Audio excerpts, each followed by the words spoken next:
आज हमारे साथ है राजनीतिक चर्चा करने के लिए नागौर के भास्कर के संपादक रहे इनशाद खान, जो वर्तमान में महका भारत के संपादक हैं और एक खुद की निजी कंपनी है आरपेक कंपनी, जिससे वे पूरे राजस्थान की विधानसभा सीटों का सर्वे भी कर रहे हैं।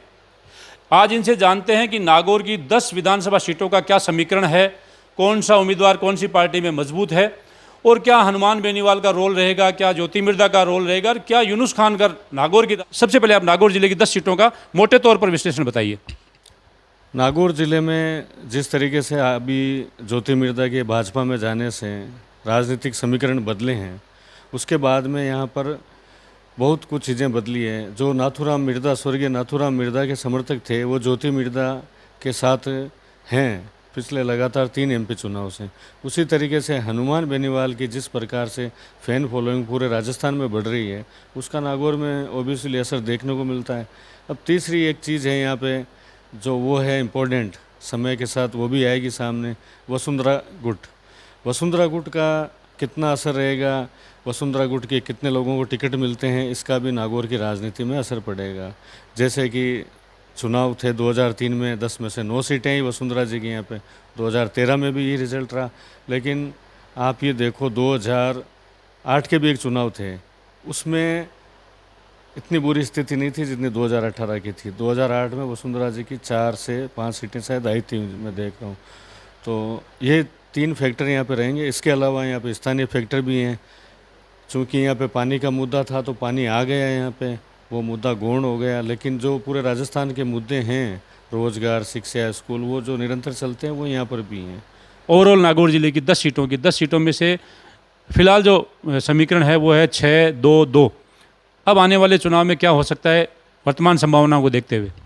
जब तक भाजपा में एकजुटता नहीं आती, जब तक वसुंधरा राजे की टीम, जो उनके पुराने विधायक रहे हैं, नेता रहे हैं विधानसभा क्षेत्र में, उनको भाजपा भरोसे में नहीं लेती है, तब तक भाजपा के लिए हर जगह, नागौर जिले में नहीं सब जगह नुकसान की स्थिति आज बनी हुई है। कांग्रेस में सचिन पायलट और अशोक गहलोत जो लड़ाई थी वो माइनर है, वो कुछ भी नहीं है। लेकिन ये जो लड़ाई है ये बहुत बड़ी लड़ाई है, तो ये कहीं ना कहीं सब जगह पे इफ़ेक्ट करेगी। और वसुंधरा गुट के जितने भी नेता हैं वो कहीं ना कहीं अपना प्रभाव रख रहे हैं। उसी तरीके से भाजपा और आरएसएस के लोग भी प्रभाव रख रहे हैं। तो इन दोनों का अगर एक साथ नहीं आएंगे तो नागौर जिले में इसका भाजपा को नुकसान होगा।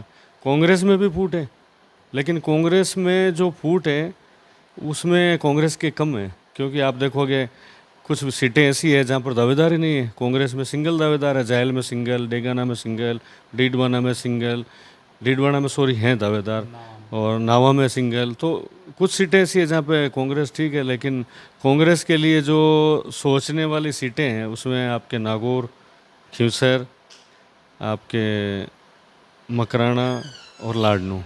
बीजेपी के लिए सोचने वाली जो सीटें हैं जहाँ पे बीजेपी को एक्सरसाइज बहुत ज़्यादा करनी पड़ेगी, उसमें डीडवाना, उसमें आपके मकराना, उसमें आपके लाडनू, उसमें आपके नागौर और जायल, ये सीटें हैं बीजेपी की हैं। और खिवसर भी आप भूल नहीं सकते, क्योंकि 2018 में तो आरएलपी को समर्थन दे दिया था उपचुनाव में, 2019 में तो, लेकिन यहाँ पर भी बीजेपी के पास कैंडिडेट नहीं है। तो ऑल ओवर ज़्यादा नुकसान जो है अभी बीजेपी को दिख रहा है।